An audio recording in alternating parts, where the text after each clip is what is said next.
Railway with Shyam YouTube channel पर आप सभी बच्चों का स्वागत है। आशा करता हूँ आप सभी लोग अच्छे होंगे, स्वस्थ होंगे और आप सभी लोग अपने एग्जाम आरआरबी एनटीपीसी 2024-25 की मन लगा करके और जोरदार तैयारी कर रहे होंगे। आज की इस वीडियो में मैं आप सभी लोगों के लिए 40 जीके जीएस के अति महत्वपूर्ण प्रश्नों की सीरीज लेकर के आ चुका हूँ, जो आपके एग्जाम के लिए सबसे ज्यादा महत्वपूर्ण है। तो आज की इस वीडियो को आपको शुरू से लेकर के एंड तक का फुल वॉच करते रहना है। वीडियो पसंद आए तो वीडियो को आप एक बार लाइक कर देना। चैनल को अभी तक आप लोगों ने सब्सक्राइब नहीं कर रखा होगा तो चैनल को आप लोग जरूर सब्सक्राइब कर लेना और इस वीडियो को आप अपने दोस्तों के पास ज़्यादा से ज़्यादा शेयर कर देना। तो चलिएगा फिर शुरू करते हैं। तो पहला प्रश्न आ जाता है कि शून्य का आविष्कार किसने किया था? तो किसके द्वारा शून्य का आविष्कार किया गया था? तो शून्य का जो आविष्कार है वो किया था आर्यभट्ट ने, यानी एक का डी ऑप्शन राइट आंसर हो जाएगा। दूसरा प्रश्न आ जाता है कि चरक किसके दरबार में रहते थे? तो चरक इनमें से किसके दरबार में रहते थे? कौन से राजा के दरबार में रहते थे? तो चरक ये कनिष्क के दरबार में रहते थे। 2 का डी ऑप्शन राइट आंसर हो जाएगा।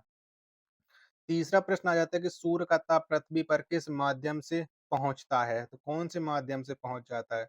तो जो सूर्य का ताप है वो पृथ्वी पर संवहन के माध्यम से पहुंचता है। 3 का बी ऑप्शन राइट आंसर हो जाएगा। चौथा प्रश्न आ जाता है कि संवैधानिक सलाहकार कौन थे? तो बताओ इनमें से कौन थे संवैधानिक सलाहकार? चौथा का राइट आंसर क्या हो जाएगा? तो बी एन राव ये एक संवैधानिक सलाहकार थे। 4 का सी ऑप्शन राइट आंसर हो जाएगा। अगला प्रश्न प्रश्न संख्या 5 के संयुक्त राष्ट्र संघ के महासचिव की नियुक्ति महासभा के द्वारा किसकी सिफारिश पर की जाती है? तो किसके सिफारिश पर होती है संयुक्त राष्ट्र संघ के महासचिव की नियुक्ति?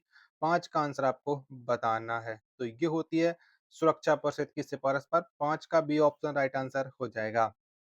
अगला प्रश्न आ जाता है प्रश्न संख्या 6 कैबिनेट मिशन भारत कब आया? तो कब आया था कैबिनेट मिशन भारत में? 6 का आंसर आपको बताना है। तो ये 1946 में आया था। 6 का डी ऑप्शन राइट आंसर हो जाएगा। सातवां प्रश्न है कि बाबर की इच्छा के अनुसार उन्हें कहां पर दफनाया गया और उनका कब्र कहां पर है? बताओ बाबर की कब्र कहां पर है? 7 का आंसर आपको बताना है। तो ये है काबुल में। 7 का बी ऑप्शन राइट आंसर हो जाएगा। आठवां प्रश्न आ जाता है कि विटामिन सी की कमी से कौन सा रोग होता है? तो इनमें से एक रोग है जो विटामिन सी की कमी से हो जाता है। तो स्कर्वी रोग है, ये विटामिन सी की कमी से होता है। 8 का सी ऑप्शन राइट आंसर हो जाएगा।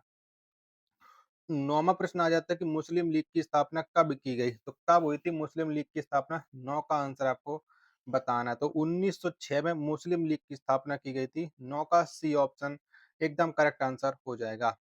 10वां प्रश्न है कि नौरोज त्योहार को भारत में किस सुल्तान के द्वारा लागू किया? तो कौन से सुल्तान ने नौरोज त्योहार को लागू किया था?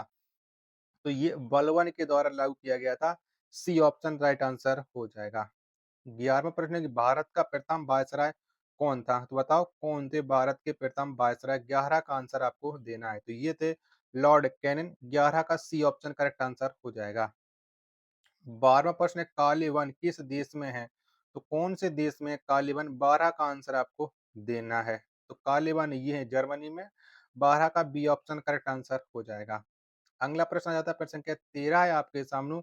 बाल गंगाधर तिलक ने अप्रैल 1916 में होम रूल लीग की स्थापना कहां पर किए थे? तो कहां पर स्थापना हुई थी होम रूल लीग की? ये आपको बताना है। तो ये हुई थी पुणे महाराष्ट्र में। 13 का ए ऑप्शन करेक्ट आंसर हो जाएगा। आशा करता हूँ कि आपको ये वीडियो पसंद आ रही होगी। तो प्लीज वीडियो को लाइक करके चैनल को आप लोग जरूर सब्सक्राइब कर लेना और इस वीडियो को आप अपने सभी दोस्तों के पास ज्यादा से ज्यादा शेयर कर दीजिएगा। प्रश्न संख्या 14 आ जाता है आपके सामने कि नमक सत्याग्रह भारत में कब शुरू हुई या कब शुरू हुआ? तो जो नमक सत्याग्रह है, ये 1930 में भारत में शुरू हुआ था। 14 का सी ऑप्शन करेक्ट आंसर हो जाएगा। 15 नंबर का प्रश्न आ जाता है आपके सामने गांधी जी से दक्षिण अफ्रीका मिलने कौन गए थे? तो बताओ इनमें से कौन गए थे गांधी जी से दक्षिण अफ्रीका मिलने? 15 का आंसर आपको बताना। तो ये गए थे गोपाल कृष्ण गोखले, जो उनके राजनीतिक गुरु भी रहे हैं। 16वां प्रश्न आ जाता है कि अशुद्ध कपूर को किस विधि से शुद्ध किया जाता है? तो कौन सी विधि से अशुद्ध कपूर है वो शुद्ध हो जाता है? तो ये ऊर्ध्वपातन विधि से शुद्ध किया जाता है। 16 का बी ऑप्शन राइट आंसर हो जाएगा। 17 प्रश्न है आपके सामने कि परमाणु ऊर्जा आयोग का गठन कब किया गया? तो कब हुआ था परमाणु ऊर्जा आयोग का गठन? 17 का आंसर आपको देना है। तो ये हुआ था 1948 में। कब? 1948 में परमाणु ऊर्जा आयोग का गठन किया गया था। 17 का सी ऑप्शन एकदम राइट आंसर हो जाएगा। 18वां प्रश्न है आपके सामने कि थ्री गॉर्जेज डैम कहाँ में स्थित है? तो बताओ ये कहाँ पर स्थित है? तो थ्री गॉर्जेज डैम ये चीन में स्थित है। कौन से देश में? चीन में है। 18 का बी ऑप्शन राइट आंसर हो जाएगा। 19 में प्रश्न आ जाता है घनत्व को मापने के लिए किसका उपयोग किया जाता है? तो बताओ कौन से मीटर का उपयोग करके घनत्व को मापा जाता है? तो पिक्नोमीटर का उपयोग किया जाता है घनत्व को मापने के लिए। 19 का ए ऑप्शन राइट आंसर हो जाएगा। 20वां प्रश्न आ जाता है कि सांड का संबंध गौतम बुद्ध की किस घटना से है? तो कौन सी घटना से ये सांड का संबंध है गौतम बुद्ध का? 20 का आंसर आपको देना है। तो ये संबंध रखता है जन्म से। 20 का सी ऑप्शन करेक्ट आंसर हो जाएगा। 21वां प्रश्न आ जाता है कि हैरी पॉटर श्रृंखला पुस्तक के लेखक कौन है? बताओ कौन है? तो हैरी पॉटर श्रृंखला इसकी जो लेखक है वो है जेके रॉलिंग। यानी 21 का बी ऑप्शन राइट आंसर हो जाएगा। 22वां प्रश्न आ जाता है कि भारत के राष्ट्रपति का अधिकार किस देश के शासनाध्यक्ष के समतुल्य है? तो ये कौन से देश के शासनाध्यक्ष के समतुल्य है? 22 का आंसर आपको बताना है। तो ये है इंग्लैंड के। 22 का डी ऑप्शन राइट आंसर हो जाएगा। प्रश्न संख्या 23 से आपके सामने कि संघ लोक सेवा आयोग के सदस्यों को कौन हटा सकता है? तो बताओ कौन हटा सकता है?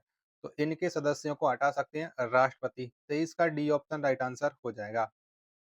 24वां प्रश्न आ जाता है भारत के प्रथम उप प्रधानमंत्री कौन थे? बताओ कौन थे? तो भारत के प्रथम उप प्रधानमंत्री ये थे सरदार वल्लभ भाई पटेल। 24 का डी ऑप्शन एकदम इसका करेक्ट आंसर हो जाएगा। अगला प्रश्न है प्रश्न संख्या 25 से आपके सामने कि शाश्वत नगर के नाम से किसे जाना जाता है? बताओ कौन से शहर को जाना जाता है? 25 का आंसर आपको देना है। तो शाश्वत नगर के नाम से रोम को जाना जाता है। किसको? रोम को जाना जाता है। बी ऑप्शन राइट आंसर हो जाएगा। अगला प्रश्न है प्रश्न संख्या 26 से आपके सामने कि रॉक गार्डन की स्थापना किसने करवाया? तो किसके द्वारा ये रॉक गार्डन की स्थापना हुई थी? प्रश्न संख्या 26 का आंसर आपको देना है कि 26 का राइट आंसर है क्या हो जाएगा? तो फटाफट से आप लोग कमेंट बॉक्स में बताइए कि 26 का राइट आंसर क्या हो जाएगा? रॉक गार्डन की जो स्थापना है वो नेक चंद्र के द्वारा की गई थी। ए ऑप्शन करेक्ट आंसर हो जाएगा। चलिएगा अब आ जाता है आपके सामने प्रश्न संख्या 27। कौन सा? प्रश्न संख्या 27। तो ये है कि होमो सेपियंस का शाब्दिक अर्थ क्या होता है? तो क्या होता है? तो होमो सेपियंस का जो शाब्दिक अर्थ होता है ये होता है कि ज्ञानी मनुष्य। यानी 27 का सी ऑप्शन राइट आंसर हो जाएगा। प्रश्न संख्या 28 से आपके सामने ग्रेसम का नियम किससे संबंध है? तो किससे संबंध रखता है ये ग्रेसम का नियम? तो इसका संबंध है मुद्रा के संचलन से। यानी 28 का डी ऑप्शन राइट आंसर हो जाएगा। 29वां प्रश्न है कि द्वितीय विश्व युद्ध में धुरी राष्ट्र में कौन-कौन से देश शामिल थे? बताओ कौन-कौन इसमें शामिल थे? तो द्वितीय विश्व युद्ध में जो धुरी राष्ट्र देश थे इसमें शामिल थे जर्मनी, इटली एवं जापान। 29 का बी ऑप्शन करेक्ट आंसर हो जाएगा। फिर संख्या 30 आ जाता है कि धातुएं सुचालक होती हैं क्योंकि? बताओ क्यों सुचालक होती हैं धातुएं? 30 का आंसर आपको देना है। इलेक्ट्रॉन मुक्त होते हैं इसलिए ये धातुएं सुचालक होती हैं। 30 का ए ऑप्शन राइट आंसर हो जाएगा। 31वां प्रश्न आ जाता है कि मार्बल का निर्माण किस चट्टान से हुई? यानी मार्बल का निर्माण वो किससे हुआ है? 31 का आंसर आपको देना है। तो ये चूना पत्थर से हुआ है। 31 का बी ऑप्शन करेक्ट आंसर हो जाएगा। 32वां प्रश्न एक साधारण सूक्ष्मदर्शी में किसका प्रयोग किया जाता है? तो बताओ कौन से लेंस का प्रयोग किया जाता है एक साधारण सूक्ष्मदर्शी में? तो इसमें उत्तल लेंस का प्रयोग होता है। 32 का सी ऑप्शन राइट आंसर हो जाएगा। प्रश्न संख्या 33 फसलों के अध्ययन को क्या कहा जाता है? बताओ क्या कहते हैं? तो फसलों के अध्ययन को एग्रोनॉमी कहा जाता है। क्या? एग्रोनॉमी। 33 का बी ऑप्शन राइट आंसर हो जाएगा। 24वां प्रश्न वाशिंगटन डीसी किस नदी के किनारे है? बताओ कौन सी नदी के तट पर वाशिंगटन डीसी स्थित है? तो ये पोटोमेक नदी के तट पर। 34 का सी ऑप्शन राइट आंसर हो जाएगा। 35वां प्रश्न आ जाता है कि मनुष्य ने सर्वप्रथम किस धातु का प्रयोग किया? बताओ मनुष्य ने इनमें से किस धातु का सबसे पहले प्रयोग है वो किया था? तो मनुष्य के द्वारा सबसे पहले धातु प्रयोग में लाई गई थी तांबा। 35 का डी ऑप्शन राइट आंसर हो जाएगा।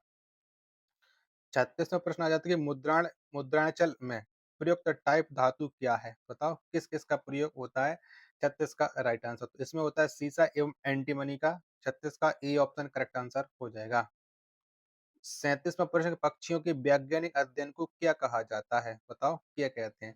तो पक्षियों के वैज्ञानिक अध्ययन को कहा जाता है ऑर्निथोलॉजी। क्या? ऑर्निथोलॉजी। 37 का बी ऑप्शन राइट आंसर हो जाएगा। 38वां प्रश्न है कि भारतीय संसद वर्ष में कम से कम कितनी बार बैठक करती है? तो कितनी बार बैठक करती है? तो ये भारतीय संसद वर्ष में कम से कम 2 बार बैठक करती है। 38 का बी ऑप्शन राइट आंसर हो जाएगा।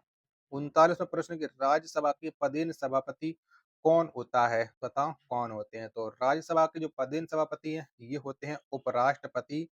39 का बी ऑप्शन करेक्ट आंसर हो जाएगा। आशा करता हूँ कि आपको ये वीडियो पसंद आई होगी। तो वीडियो को आप एक बार लाइक करके चैनल को आप लोग जरूर सब्सक्राइब कर लीजिएगा। मिलते पर अपने एक और नेक्स्ट वीडियो के साथ। तब तक के लिए धन्यवाद। जय हिंद, वंदे मातरम।